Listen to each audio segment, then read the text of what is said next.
Hello YouTubers, Alaska Prepper here. Well, ladies and gentlemen, I'm waiting for a video to upload and it's taking forever because the internet is really slow right now. I think it has something to do with the solar storms that we're getting.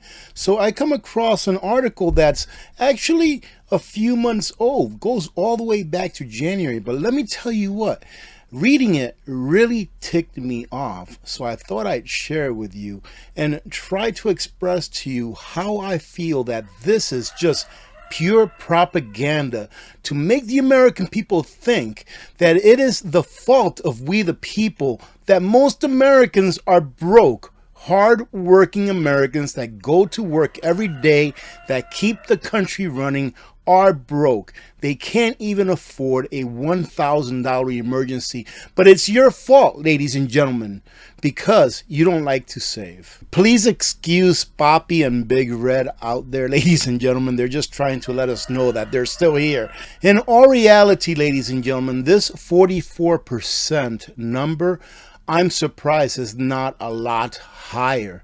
44% of Americans, says CNBC, can't pay an unexpected $1,000 expense from savings. We're just not wired to save, experts say. So this is the reason and the premise behind this article that's pretty much saying it's not because we've had uncontrolled inflation. It's not because the government, with the help, of course, of the banks and the Federal Reserve, has been printing money out of thin air at a pace that is more than ever in the history of these United States. Believe it or not, ladies and gentlemen, in the last several years, like the last 4 or 5 years, the government or this country has brought into existence about 40% of all of the money that's ever been brought into existence since the beginning of this nation. Now, whose fault is that? Is it your fault that goes out there and works every day to try to put food on the table? Or is it the fault of the policymakers and the people that are in charge that just can't stop spending what is not theirs? And yes, ladies and gentlemen, I do get excited about this because most people do not know. They're just told, work harder. If you can't make ends meet, just work more hours. Get a second job.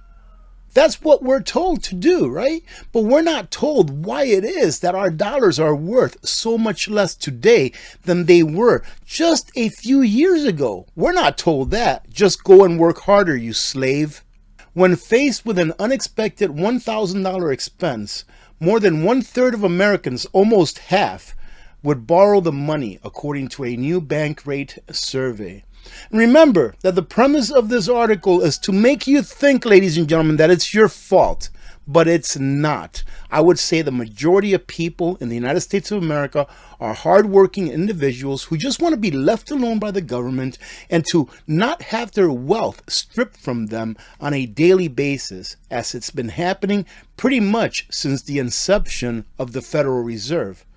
That may include tapping into their credit cards, seeking money from friends or family, or taking out personal loans, talking about having to pay for an emergency. Most would not turn to cash savings because they don't have it. Fewer than half of Americans, 44%. You notice how they say fewer than half of Americans. They want to make it sound like it's not that big of a deal. This is a technique that's used in writing in order to try to sway your opinion to how they want you to feel.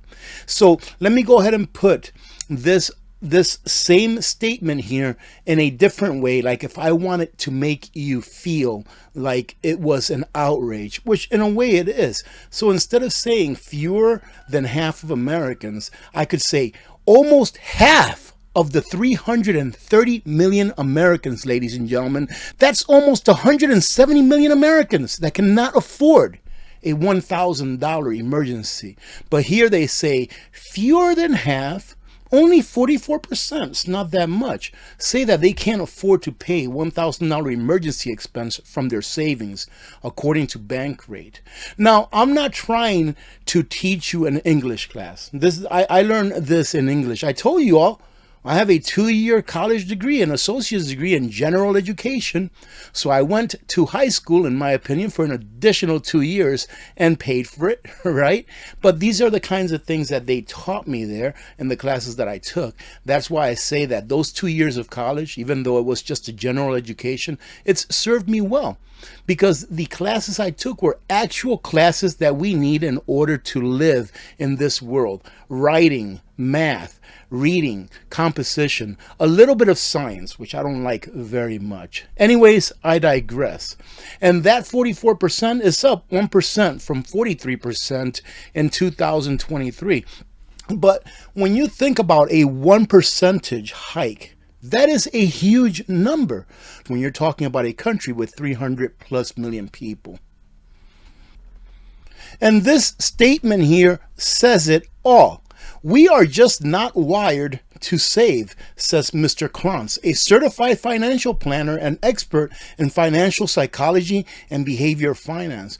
Well, why would I save my money when I know that in 2 years it's going to buy me half of what it buys me today? And if I do have excess wealth that I could save, why would I leave it in the bank when I know that the inferno of inflation is going to take it from my pocket and give it to the pocket of the government or the elite? I would rather, I'm not a financial advisor, but I would rather just get some gold and silver. And here he continues to say, our brains are instead programmed to focus on our immediate needs. Exactly. The American people, the majority of, don't make enough to save. They're just keeping their heads above water. They're having to use credit cards in order to just get by and feed their children. But this person right here seems to think that, hey, the reason people don't have that much money in savings is because they just don't know how to save. They would rather just spend all their money. I believe that people do know how to save and that they're spending their money because they don't have a choice. But there are steps, he says, that you can take to rewire how you think about savings and meeting your goals. There are steps that the government can take to stop stealing from you your wealth through the power of inflation, but they don't do that. Ladies and gentlemen, as long as you're a saver, as long as you're a wage earner, you will never win.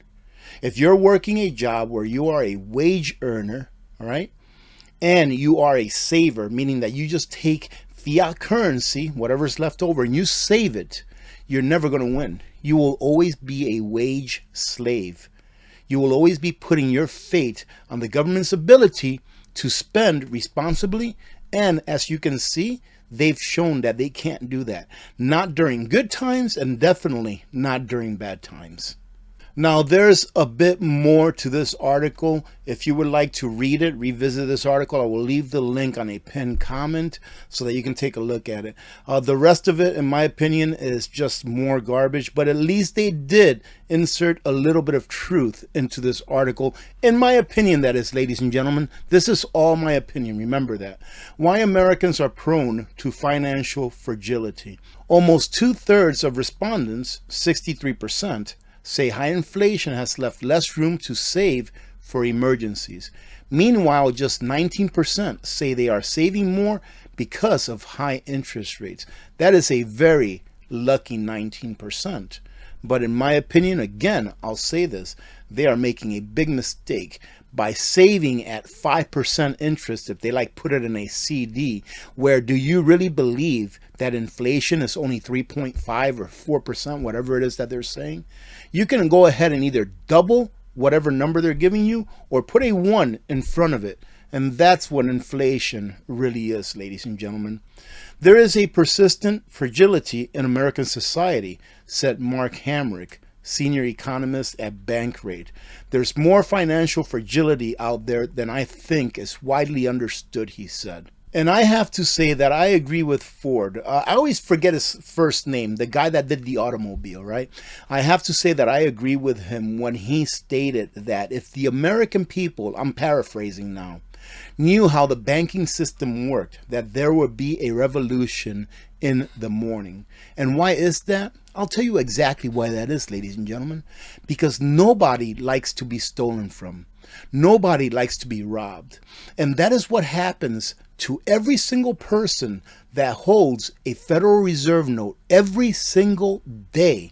that they hold it, because the government has to print in order for the system to stay in place that they've put so that they can govern over us. In order for the government to keep their power, they have to print money every single day, every single second of every single day. When they stop, they lose their power. So they have no choice but to print. And what does printing do to you? It steals from you, literally steals from you your labor. And this is why it's so important that we the people are informed. Ladies and gentlemen, that's why they don't teach this in schools. That's why they don't want children to know why it is that they can't afford to have an apartment. I'm saying children, really young adults. They can't afford to have an apartment on just a minimum wage job.